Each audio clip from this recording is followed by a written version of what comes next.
All right. Hey, everyone. Welcome to Smash and Grab Comics. This is Tyler sitting with TR. Actually, we're not sitting with each other. We're both at our respective homes. What is up with that? Well, yesterday, our normal recording day, I could not find anyone to help me out watching my daughter. My wife was working. She got a part-time job. So, yeah, that left me unable to record. We thought it would be weird if we recorded with the baby. Yeah. I felt that, especially given my language. Yeah. That's probably best. Best. My but language you know what? and general temperament. Just who I am as a person. Sorry. Go ahead. Sorry. When you record by yourself, you are much more, your language is much better. Yeah. It's weird. It's funny when you're with you and I and JP together, you know, it's like a bomb goes off with the three of us, but anytime we have to do anything solo, it's kind of, more muted. Yeah. But and also because it's YouTube, I don't know. It feels different to me, which worth mentioning. Hey guys, we're on YouTube. This episode, I mean, barring any weird technical difficulties, will be posted on YouTube as well. Right. Yeah. So JP is busy tonight. I know he had his wife had her baby shower today, and I don't know, maybe he just got busy, but we'll keep pushing on. Sure. As it were. Yeah. So we should probably talk about more crap going on in the comic book industry with creators and such. And this is now nicknamed Comicsgate.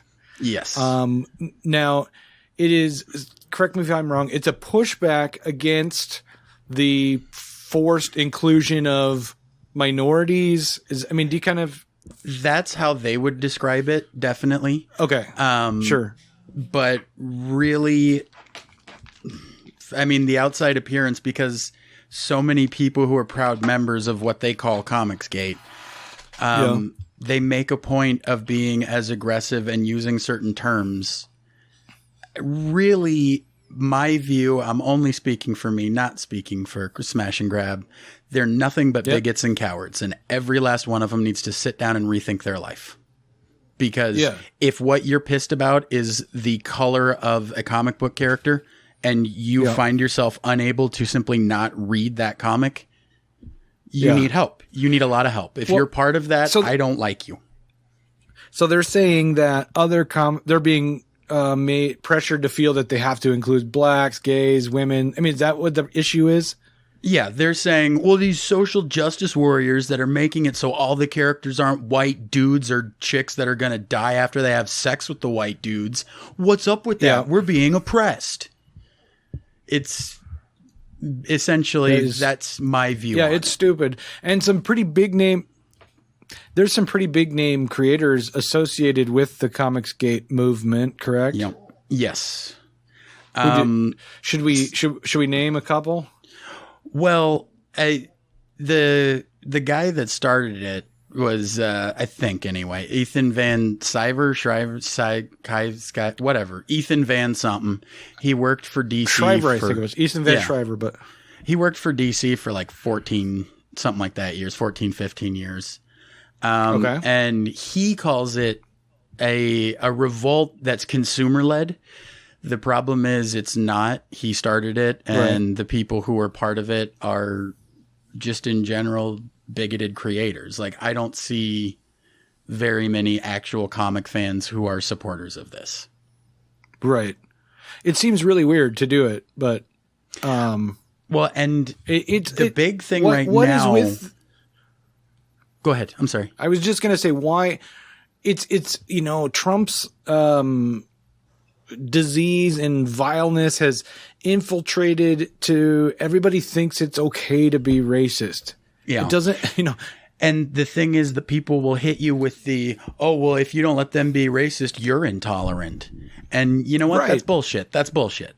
Because there's a big difference. There's a big difference. And if you let the little shit slide, then that's what leads to people feeling brave enough to start doing the bigger shit. The reason they're not doing the bigger shit right now is because they're cowards. They know that we aren't going to let it happen. So we need to crack down. And it's so hard to do. But if you have a friend who drops a racial slur or something, let them know, like, I'm so uncomfortable with that from now on, every time you do that, we're done hanging out for the day. Let them know. Like, tell them, this is your warning.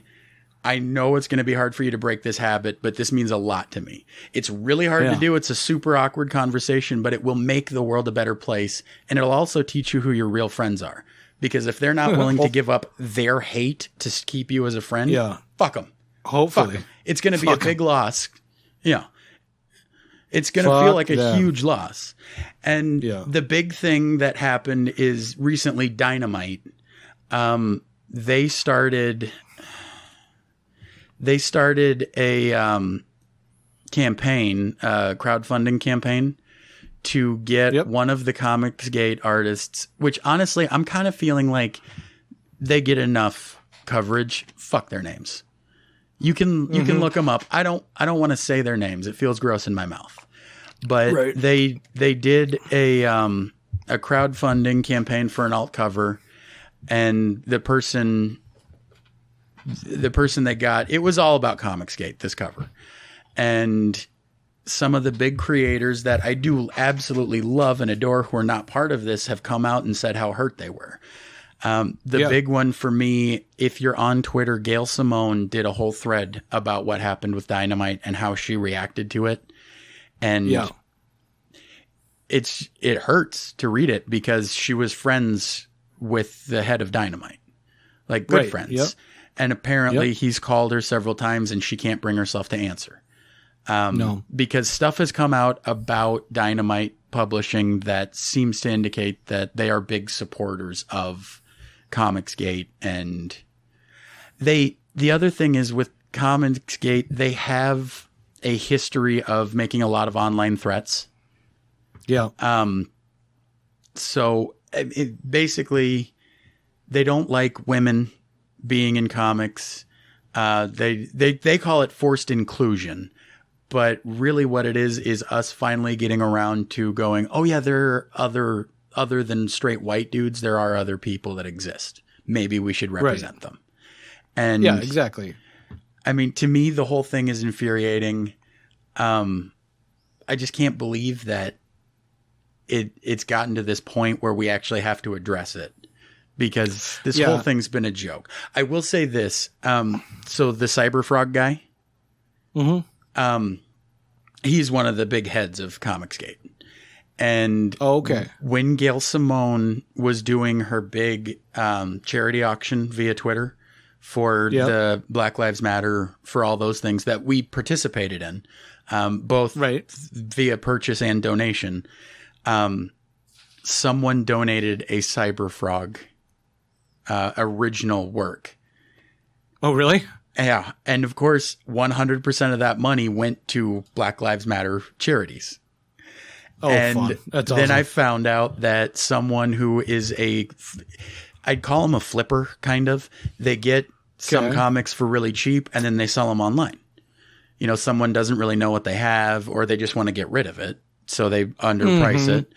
So he does that with Cyberfrog, where he'll get it for $0.25, sell it for like $100 online, and he donates that $100 to the Trevor Project.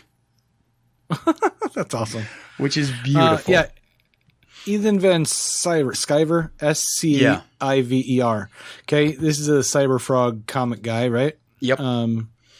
And also, like, none of his arguments are anything but dog whistles and trying to bait you into being so angry that he can say, see, you can't even have a reasonable conversation, when they start off from an unreasonable position. That's not new. That's not just comic books. I have that kind of problem everywhere on social media oh God, it's just so dumb. Anyway, so that's what's going on in comics, unfortunately. The other thing is that DC Comics, and I know JP will have some words on this next week, but DC Comics are because of Midtown. Of course, they're with Midtown after the debacle with name of the Diamond Distribution. Yeah. They have a second distributor as well, but I think they only do the West Coast. Okay, so half of the United States goes with this one distributor. The other half goes with Midtown Comics. That's DC. And unfortunately, last week nobody got anything. Well, I know stores got stuff, but not all the stores got all their stuff they ordered. A lot of stores did not get their full orders. A lot of them didn't even get a partial order. And our sponsor, Rainbow Comics Cards and Collectibles, they did not get their order. Nothing. They went to other stores and asked and bought. They went and bought. I believe they went and bought stuff from other stores, right? I don't know for sure, but I beve that was the case. Because I know Dave did that to fill people's boxes, which was pretty cool of him to go to those links. But myself, I usually just pick up Batman right off the shelf. Number 95 wasn't even available to us. Nope. There was nothing from DC available. I'm on the verge of boycotting DC. Comic wise, too. Anyway. They shot themselves in the foot, but it's worse than that. They went around and shot every comic book store in the foot. It's bad enough that they're self-sabotaging, but they're screwing over They're screwing over small stores. The little guy is the one that's suffering here. When DC Batman needs to... Batman and Detective are arguably the biggest selling comics right now and have been, and now it's not available because one of the biggest comic book companies in the world decided to go rogue and go with a store to distribute their stuff. It's not a known distributor. Yeah. And it's not getting working. worse. I saw, and I shared this on Twitter, someone had special ordered a comic, a variant cover. I can't remember specifically which one, but it was a Batman, one of the recent ones. And it got to them and the cover was not in good shape. It was nowhere near mint. And the thing is, it didn't happen in shipping because they shipped it in a cardboard box, which was perfectly intact with no creases. So they sent it that way. They knowingly sent it that way, or they didn't care enough to look. Yeah. Either way, I don't know. That's one, you could say that's one isolated incident. Add that to the fact that a bunch of comic stores now are boycotting Midtown so they won't have DC for the foreseeable future. DC planned this in less than a weekend for the entire country. Yeah, I mean, what's crazy is for the first time ever, I'm willing to bet I can't get a Batman comic book. Yeah, I'm not driving. I don't know where the next closest store is to me. Yeah. So I don't know. I may not continue reading. Honestly, the stories are kind of convoluted anyway. Yeah, but Dark Knight's Metal, and you mentioned this on our Facebook group. It is not catching me. I am having trouble. What the hell? I mean, it's just kind of dumb. Yeah, I'm finding myself really not giving a fuck. I mean, it's so convoluted. Okay, because I did through issue 2. I was like, this is really tough for me. I may not continue with it. I don't really like events. And I'm done. I know everyone rants and raves about Scott Snyder, but man, his stories have gotten very convoluted. I am a big fan of Scott Snyder. Are you? I have liked a lot of his work. But this New 52 stuff, yes, but nothing recent. And I mean, everyone has, their different preferences, and some writers kind of go through different phases where they do different styles and that sort of thing. What he's putting out right now is not the stuff that I love from him. If anyone does like it, hey, that's great. But for me, like you said, it feels convoluted, and I'm finding myself, like I said, force reading. I'm lost too. I mean, I hate to admit it because I consider myself a good reader, but I don't really know what's going on all the time. Yeah, it feels. Yeah, it's hard to describe, but it's not. It's a difficult read without enough payoff, is how it's feeling to me. Yeah. JP was going to read the new trade paperback by. What's his name? He put out a little thing called Walking Dead. Robert Kirkman. Who? It was a new Robert Kirkman book. I can't remember the title of it though. Yeah. Who's Robert and walking what? Yeah, walking what? Walking what? But so I said I would read Empyre. So yeah. I read Empyre 1 and 2. I didn't read 0 yet. Yeah. But if you don't know what, go ahead. Go ahead. You go ahead. If you don't know what Empyre is, it is an Avengers Fantastic Four team up book. So far, what's happened is the Kree and Skrulls have decided to form an alliance. And we don't know really why this alliance is going to hold. You know, we suspect there's something going on the Kree side that they're going to backstab them or something. But, okay, so what they're doing is they're heading to Earth's moon because there's a blue spot on the moon that is being taken over by the Kotati, I think is how you pronounce it. I think. And they have this hatred for the Kotati. So while this is about to happen, this invasion, Fantastic Four show up and they go, whoa, something's going on. And they send their kids down to Earth so they don't get hurt. Right. And then on Earth, we've got the Avengers down there looking up going, whoa, what's going on? Yeah. Is that about right? Yeah. And the armada being led to the moon is being led by the new empire of the Skrull Kree. The Hulking. The Hulkling. The Hulkling. Yeah. Yeah. Okay. So he is basically a Kree Skrull hybrid, correct? Yes. Yeah. And he can make himself turn green. Well, yeah, he's a Skrull. And so but he's got normally what? Normally he looks human. Yeah. And so I don't know much about him as a character, but he is the new emperor of this Kree-Skrull alliance. Right. And because he was destined to be and the other thing is if you know much about his past, you'll know both of his parents, it was, one of the leaders of one group and the best warrior from another group.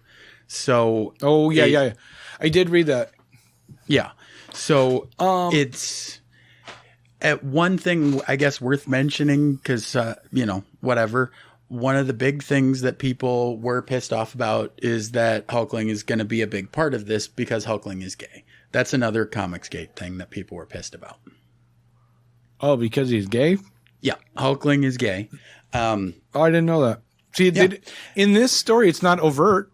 No, and the tie-in it is. It's his boyfriend a lot, and here was my problem with the tie, which you did not was the boyfriend named Billy? I think so. Was Billy the boyfriend? Yeah, I have him over here. I was going to grab him before we started, but I'm dumb, so I didn't. Okay, so let me get this straight. He left the boyfriend, right, to be the emperor? Yeah, and he had to formally disavow him and be like, if your shadow is near me again, we're going to kill you and stuff, bro. But it was very quickly, well, that's not true. He showed up again. Hey, just playing devil's advocate here. Did it feel heavy-handed, this gay relationship? Did it feel forced? You know what? It didn't. None of that felt forced. But my problem with it, and I just realized, by the way, that I was talking when I walked away from the recording mic. So I'm going to apologize to people for that chunk of time you couldn't hear me. But you know what? It didn't feel forced, but it felt too much. Mm-hmm. That's because I have my headphones in. Recording from different sources. I could hear you. Yep, I could hear you. Yeah. But the listener might not. Sorry, listeners. TR and I are relaxing. It's Sunday night. Yeah. We're both sitting in our man cave fish things. Mine is man cave / my dog, the changing room where you can see behind me we got a changing table. Mm-hmm. Well, my wife runs a daycare here at the house, and you can see also behind me the baby gate. Okay, so just beyond that baby gate is the toy first room. Comicsgate and now baby gate. Yep. Okay, so you can see the baby gate just behind me there. Yep. And that's the toy room. So anyway, my wife brings the kids in here to change them. But yeah, this is kind of my. You see my records behind me there, and then right above me is all my comic books. But I gotcha. If I could flip this computer around, I would show you all of the walls behind this screen are covered in comic books and things. Let's see here. Let's see how far we can see. Here is some of it. I'm sure you recognize this Doug Mankey. Oh, Doug I got that here. Mine's you got all that stuff right there. Yep. Yeah. And then on this wall, this is my wall of 89 Batman. Nice. All these are magazines that came out at that time. Sure. Which makes me sad. Okay. It makes me really sad. Sorry, I'm going to turn my computer screen because I got a weird glare over here. It makes me really sad that DC is blowing it because I am such a huge Batman fan. Yeah. I mean, it literally causes me anxiety. I couldn't get the new issue this week. Yeah. And I mean, you and I both, we have, mental illnesses. I pronounced it wrong on purpose. But yeah. So for me, I get that too. That but I need that issue. Yeah. I mean, my disorder is called borderline personality disorder. And basically those things, like being able to count on getting comic books on Wednesday, those touchstones throughout my week are really important. And when I go through Sunday and I see what's all coming out for the week and I put Batman on my list and then can't get it, it does cause a lot of stress. Yeah. And I know that's not DC's fault. I get that. But for me, that being able to count on that I wouldn't wouldn't let DC off the hook too much because they were the ones who made this really stupid decision at a really, really bad time. Right. Yeah, totally did. I mean, but anyway, back to Empyre, spelled with a Y, by the way. What do you got there? Here, this was the Hulkling tie-in. There, you can see that. Emperor Hulkling is what it's called. And here was my problem, and I have this problem with any comic that does this, no matter the LGBTQ, straight, whatever it is, doesn't matter. There's too much of the lovey-dovey stuff, and there's too much of the kissing, and I just don't like that in general. I don't like when they overdo it, and it felt like they really overdid it. To me, using love as a major plot device always feels lazy. And fortunately, yeah, because too often it's, well, why the hell would he do that? Because love. Yep. They know what they want the character to do, but they can't find a motivation. So they just say, oh, no, he's in love. They did not do that in this. With this, it was talking about him having to leave this relationship to go save so many lives. Right. I didn't understand that. Okay. Because you got the Star Wars thing where they're like, you can't fall in love because that's a distraction from being a Jedi. Right. Right. And is that what the situation is here? You can't be the Emperor if you're with somebody else? You can't have a human as a mate was basically their problem. Oh, because they're going to destroy the Earth anyway. Well, the moon at least. The moon, yeah. That's not going to mess up the Earth at all. No, it'll be fine. Tides, we don't need that. Anyway, when the Tony Stark, he kind of comes up with a way to basically disrupt all of the Kree armada that's right outside our atmosphere. And he does that, and it all shuts off. And at that Fantastic Four... The Fantastic Four are up there going, what the hell, Tony? Right? And then on the moon itself, the Kotati, we find out they're double-crossing Earth. They are planning a takeover of their own.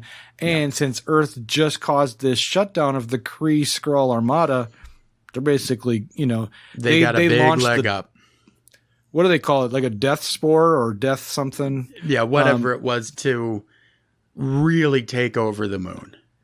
They launched basically. Okay, basically what it is the Kotati are a plant-based people, and they're going to kill all non-vegetation. I think is their goal, right? Yeah. Does this sound dumb to you? Like when you explain it out loud? Yes. That's the problem I have with too many comics. But right. I am liking it so far. I've only read issue 1 and the Emperor Hulkling tie-in. I somehow missed issue 2. I don't know. I've been just screwing came up. out. It just came out. Issue 2 right here. I've got one of the covers. It's probably cover A. It's usually what I grab. Yeah. It's really good. It takes us a little more here. My biggest complaint is not the story. My biggest complaint is the continuity, because Thor right here, he's supposed to be with Galactus right now, floating around. He's Galactus's herald at the moment. So what is he doing here? But they needed him for an event. I know, but the continuity is all over the place. For X-Men, they're creating an X-Men. Hey, what? That was What's wrong? Really weird. All of a sudden, you were in slow-mo. Okay. Like, everything you said, that I'm guessing it was about 5 seconds of conversation, slowed down, so it took way longer for me to hear. Oh, really? Then all of a sudden it caught up, and there were about 2 sentences that I couldn't tell what, because I just went really fast. Yeah. Sorry. Okay. Well, I was saying that the continuity for me is a big problem because I read a lot of Marvel books. Yeah, it is. You're fine for me. Your audio is fine for me. It's in time. Yeah. Okay. I just did something that I'm hoping will help us. Oh, weird. Nothing's happening on my end except you freeze a little bit when it's happening. Weird. You know what? It happens every time I mention X-Men. Do you think it has something to do with our animated talk? I think so. I think people involved in X-Men, the animated series, were not thrilled with our. I heard that you think that I have some of Professor X's abilities because on the episode, JP referred to you as me. Yeah. Mm-hmm. Anyway. And I said that you were going, JP, feel me in your mind. I did hear that and I laughed so hard. I'm like, gross. Yeah. Gross, dude. Because that's the thing is that's what we even talked about how creepy it was when he did that with Storm and Rogue. Yeah. Like, let me be your eyes, baby. Like, you expect him to do a stuttering exhale type thing. Like, I'm going to get that voice actor on the show. Okay, no, are the creators really bummed out about us doing it? No, I don't think they know. Okay. But we haven't been kind.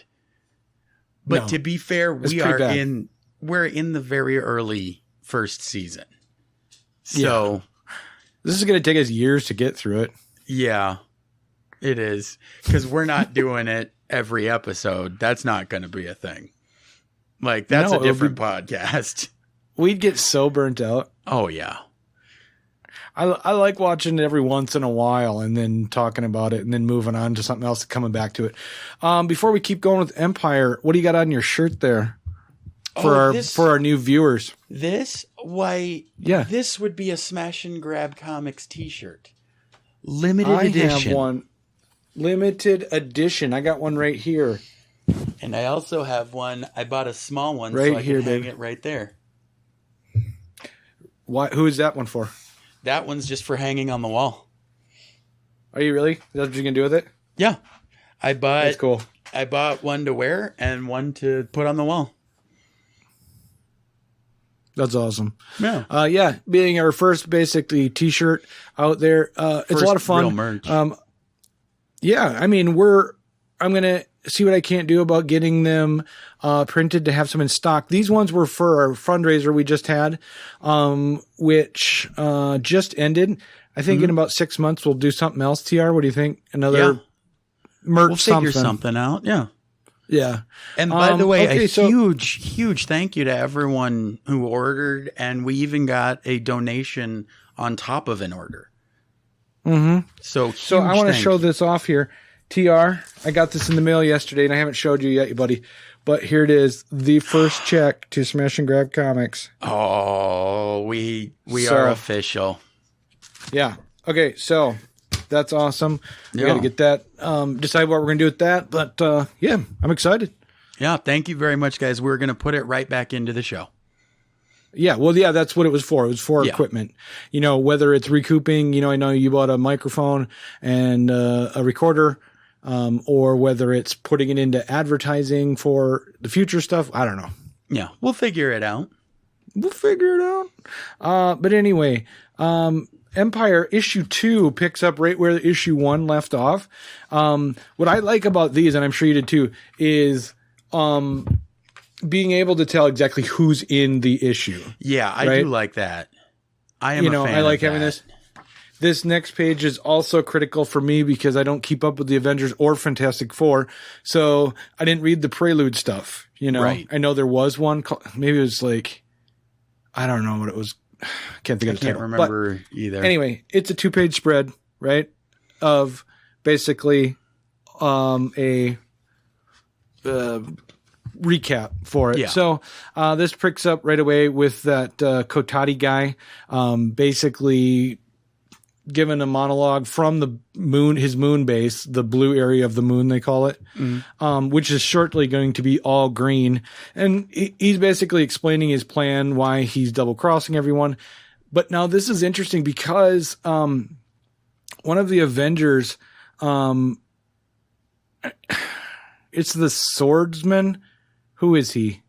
I don't know. Do you know? No. Okay. Well, he basically has. Are you reading X-Men? No. So in X-Men, they have come up with a transportation system through the flowers from Krakoa. And these flowers grow these gates, and that you can, they're basically from point A to point B. It's a wormhole. Yeah, it's a portal from, but you have to plant the seed first for the portal to grow there. So they control where they go. Yeah, which until now we thought only the X-Men had. But in this issue, this swordsman guy palms. Let's see if I can get it to on camera very well. Probably not. He palms. He's got like a flower in his hand, and then on the next second, he's got a giant gate open, right here. Huh. And they talk about that. Oh, the X-Men have something like that, but I think it's the same thing. I'm wondering if, because the story behind I can't remember how to pronounce it, the people on the moon. Kotati. Yeah, the story that they're giving is, well, we were these peaceful, wonderful, great civilization, and the Skrull and Kree hated us, so they trapped us here. Right. And they want to kill us all because we're so good and they're so bad, was basically their story. And it was so simplistic that I immediately went, these are the bad guys. Like, it was too much of well, they're evil. So that's why Tony Stark, who, by the way, more and more, what a dick. Like, the more but the more I read with stuff with Tony Stark, it's like, man, fuck you. Robert Downey Jr. Played the attitude of Tony Stark very lightly compared to the Tony Stark that's written. Yeah. He is such a dick. Comic book Tony Stark is such a dick. Yeah. And like, okay, the Planet Hulk stuff, it was him and Reed Richards. They decided they absolutely knew better. Hey, Hulk, thanks for saving the planet yet again. We're going to ship you off to a different planet where you won't ever have contact with anyone again. And of course, because they're so smart, they could never screw up. It screwed up, and that's what put him on Sakaar. I might put a survey out on our Facebook group, asking who's the bigger dick, Reed or Tony. Yeah. And they're dicks in such different ways. Like, Tony is that, like, I'm a rock star. And Reed is that, I'm doing what's best for you. You'll thank me later.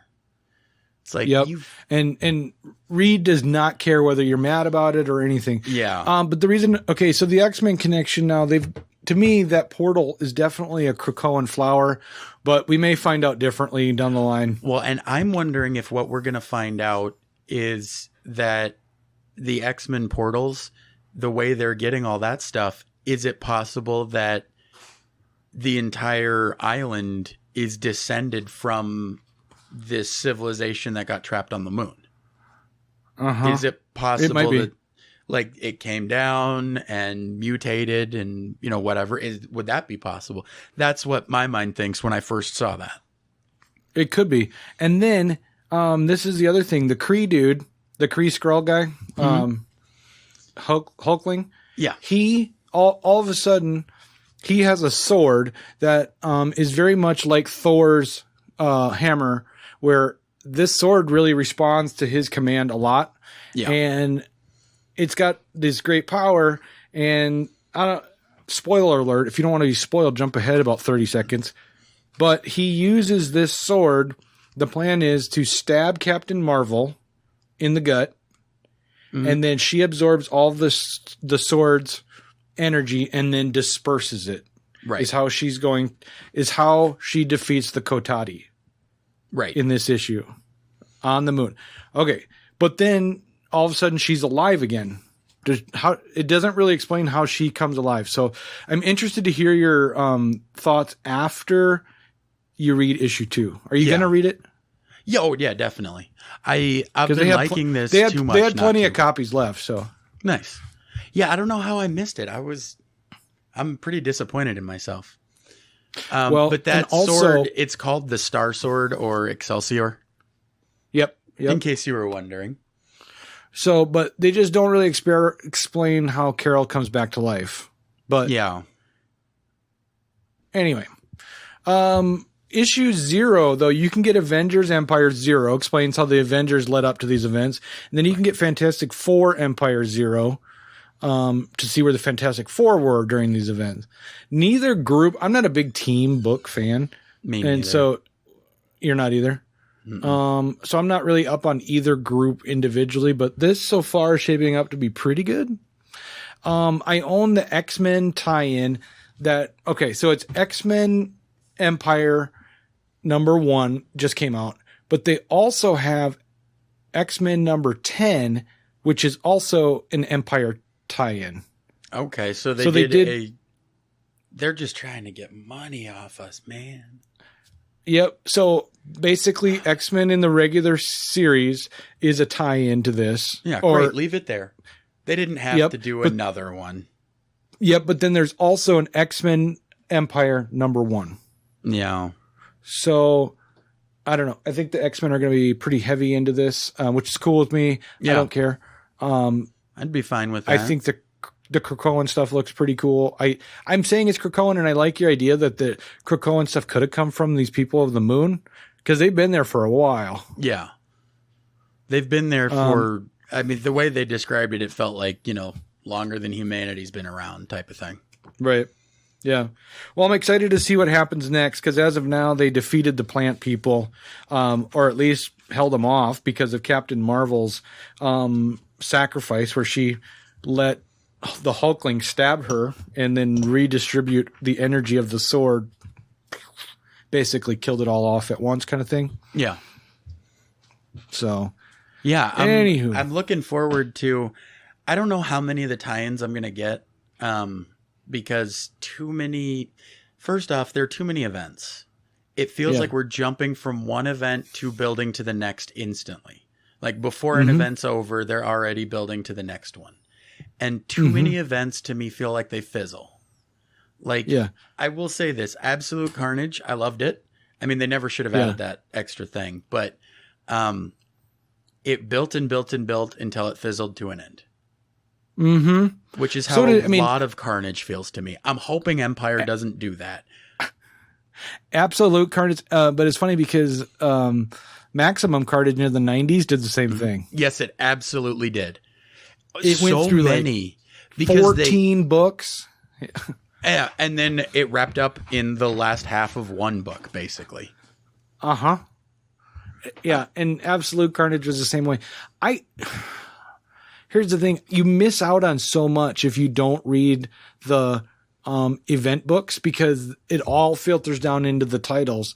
And oftentimes they're if you're in it for the monetary gain, a lot of times there's something big that happens in the event books, Yeah. Well, and we were just talking about this recently, that Venom #3, the real recent one, is going for some serious dollarage. Yeah. If you don't know, Venom #3 is going through the roof. It's the first appearance of Null, the symbiote god from, I don't know, the symbiote planet of something or another. Man, I used to know the name. Well, anyway. But I guess there's going to be a Null event coming up, which I'm pretty stoked about. Yeah. But Venom #3, first appearance of Null, currently raw, not, slabbed or plastic or whatever you want to call it, is like $200 and up. So if you've got one of those, and it's like almost any of the covers in any of the printings, they're all going gangbusters. And I mean, I was looking over at mine because with some of the stuff that I got, I'm a little short on money for the video stuff. And I was looking at it, but I thought, I'm not that short on money. And I know eventually I'm going to want to rebuy it. I was thinking about it. Exactly. I talked to my wife about it yesterday and told her what it's going for. And I'm like, I literally bought this for cover price off the shelf a year ago. And now, and so I'm like, should I get rid of it? She's like, and I said, but the thing is, it's never going to come back down. It's probably not for a long time. So I won't be able to get, she goes, oh, you want to get it again? And I said, probably. And she goes, then don't sell it since you have it now. Yeah. That is one thing. Temporary or permanent solutions to temporary problems is way too common. Like someone who has to wait until next payday before this or that, the other thing. Who then end up kind of shooting themselves in the foot by selling something that they knew they were going to rebuy. Yep. So you always lose money on that. Amazing Spider-Man 361, first appearance of Carnage. I did that because my copy, I'm a little sad because I sold my copy that I bought off the shelf, but I bought it as a kid. So it was not in great shape. It wasn't horrible. So I sold it so that I could buy a better copy. Right. Gotcha. And then I do have it. I do own it, but it's not mine. You know what I mean? It's not the one that I bought. Yeah. I don't know. It's kind of weird because I read that comic thoroughly. When it came out. I even have that right there. Yep. First appearance of Carnage. I got because that was a 3-issue run. I got all 3 of those. Yep, exactly. When I bought mine shortly after as well, it was going up, and I owned it for a long time before I got the next 2 issues. And I had to have my comic shop special order them for me, and they were able to get them in because it hadn't come out, like that much before. But they were still like $10 a piece, which it was kind of funny because in Laverne at the time we had a comic store called The Dugout, and it was a card and comic store. But it was run by some creepy dudes and got a little sketchy, and basically they got pushed out, but anywho, so that's about it for Empyre right now. Issue 3 comes out on Wednesday. They're going to be putting out an issue a week on this. Are you going to keep up with it? I am until I get sick of it. Well, it's only 6 issues, so hopefully we can make it to the end. Yeah. I'm not going to keep going. I'm going to keep going on this, but I'm not going to keep going on Dark Knight's Death Metal. I decided I'm going to stop. I did too, because it's too expensive to be that bad. Yeah. And I mean, for me, I'm sure there are people who are absolutely loving it, going gaga for it. But for me personally, it's not grabbing me. And you know what? Save a copy for someone who will enjoy it. Right. It's not grabbing me at all. I'm honestly, I'm lost on which world we're on, which Earth. Yeah. There's a dinosaur Batman in there. Yeah. Wonder Woman seems to be leading the Justice League at this point, and then they find the old Justice Society. Yeah. And I'm just like, okay, I'm not up on anything because all these characters, which I thought they were all now brought to the one universe, now they're all separate again. I don't know. Yeah. It's hard to figure out what they're doing. I don't know. But yeah, there's really good books coming out this week, so be sure you get out to your comic book stores. TR, who is sponsoring this episode this week? Why, that would be Rainbow Comics Cards and Collectibles at 3310 South Minnesota Avenue in Sioux Falls, or 1501 Pine Lake Road, Suite 17 in Lincoln, Nebraska. Boy, I hope I got those addresses. Did you practice that? No. Did you practice that? That's great. That's great. Just over time, I ended up memorizing it. By accident. That sucks. Yeah. Well, we're actually doing what we're supposed to. Yeah. Well, and I memorized it because of the Rainbow Live show on Wednesdays. Yeah. I guess if you guys don't know, JP and Darcy do a live show every Wednesday from Rainbow on Facebook. And I haven't been able to join in on that because first I didn't have Facebook and now I have a job. So when I didn't have Facebook, I would just go into the store and sit behind the camera and kind of take part. And that's actually how I got on this show. That's what led to me. That was, you heard me and went, hey, let's have him on as a guest. And then you went, so you're coming back, right? That's funny. You know, well, it's the same thing with JP. I just walked into the store and said, dude, I want to make a show. You want to be on it? Nice. It is. We weren't even really that like friend. I mean, we were friendly, you know, but like we weren't. I didn't know him. We weren't close, you know. No.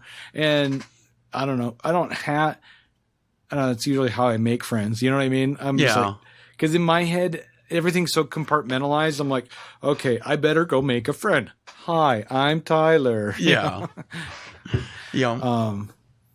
But anyway, so next week, there's a couple indie comics coming out this week, TR, that I was wondering if you and JP would be interested in reading, so that next week we might have one of our old school indie comic review episodes. Tell you what, let's do that. Let's do that off the air. That way the listener doesn't have to put up with off the air boring stuff. But I like that idea. Here's my list. I made it. Anyway, okay, so for our listeners, thanks for hanging with us. This has been Smash and Grab Comics. I'm Tyler. I'm the other one. And he's the other one, TR. All right, guys, we will catch you later. Bye.